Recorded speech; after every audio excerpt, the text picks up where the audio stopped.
Olá! Hoje a gente vai investigar uma pergunta que pode de verdade mudar a segurança dentro dos hospitais. Será que um anelzinho, desses bem pequenos, tem o poder de manter os pacientes mais seguros?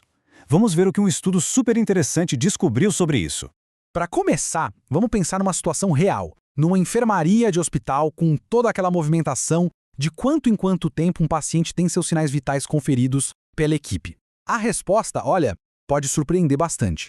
Pois é, na maioria dos casos, essa checagem acontece só uma vez a cada 4 ou até mesmo 8 horas. E aí que mora o perigo.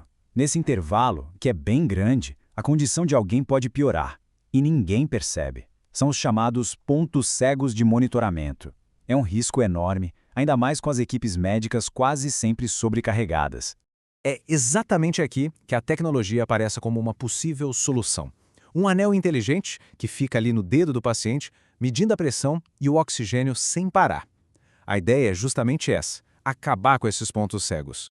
Só que não adianta nada o anel ser super preciso se a informação não chegar a tempo para a equipe médica, né?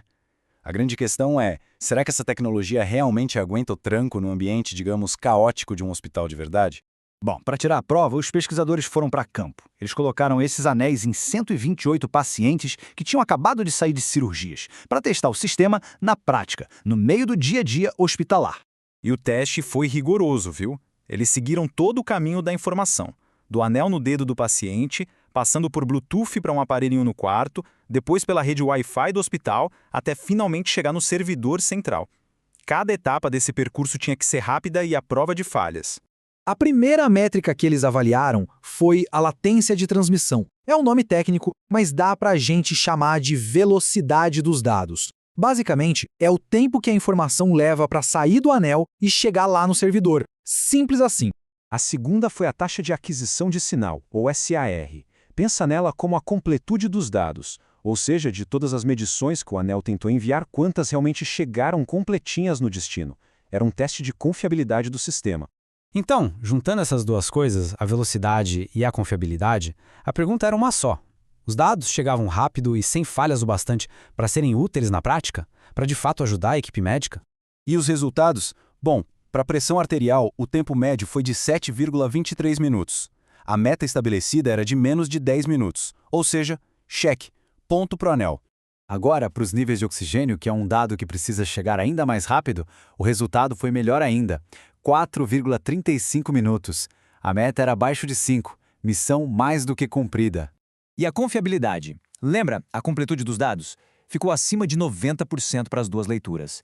A meta era de 80%, então eles não só atingiram como passaram com folga.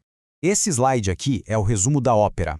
O veredito não poderia ser mais claro. O sistema do anel inteligente funcionou e bateu todas as metas de segurança e desempenho. Um sucesso, sem tirar nem pôr. Mas a gente sabe que a vida real é sempre mais complexa que as médias, né? Então o estudo foi mais fundo para entender o que poderia atrapalhar ou ajudar o sistema no dia a dia. E as descobertas foram, olha, muito curiosas. E aqui tem um achado muito interessante que eles chamaram de efeito U. Pensa assim, pacientes que se moviam sozinhos, sem dificuldade, tinham dados rápidos. Pacientes que ficavam totalmente parados também. O problema estava justamente no meio do caminho. Aqueles que precisavam de um pouquinho de ajuda para se mover. Nesses casos, os dados demoravam mais. A suspeita é que esse movimento intermitente meio que confundia o sinal. Este slide mostra o quanto o ambiente faz diferença. Vamos comparar dois cenários. No caso ideal, quarto individual, Wi-Fi novinho, paciente se movendo bem, o atraso era de só 1 minuto. Agora, o oposto. Quarto com 4 pessoas, Wi-Fi antigo, paciente precisando de ajuda, o atraso pulava para mais de 20 minutos. É uma diferença gigantesca. Então, resumindo, o que pode deixar os dados mais lentos? O nível de mobilidade da pessoa, o tipo de quarto em que ela está, o período do dia e, talvez, o mais crítico de todos, a qualidade da rede Wi-Fi do hospital. Certo, já vimos que a tecnologia funciona e o que pode atrapalhar. Mas e daí? O que tudo isso quer dizer, na prática, para o futuro dos hospitais? Olha, a melhor resposta vem dos próprios pesquisadores. Na conclusão do estudo, eles disseram que os resultados provam que é totalmente viável usar esses dispositivos para monitorar pacientes de forma contínua, com os dados chegando a tempo de fazer a diferença. Isso, na prática, desenha um caminho para um futuro mais seguro nos hospitais. O passo a passo é claro. Primeiro, identificar onde estão os pontos cegos. Segundo, adotar a tecnologia. Terceiro, otimizar a infraestrutura, principalmente o Wi-Fi. E por último, integrar esses dados em sistemas que possam alertar a equipe antes que um problema se agrave. O que nos leva a uma última reflexão. Com provas tão claras de que a tecnologia é viável, a pergunta talvez não seja mais se, mas quando isso vai se tornar padrão. Já imaginou? Numa próxima internação, em vez de receber só a pulseirinha de identificação, a pessoa receber também um anel inteligente? Esse futuro parece estar bem mais próximo do que a gente pensa.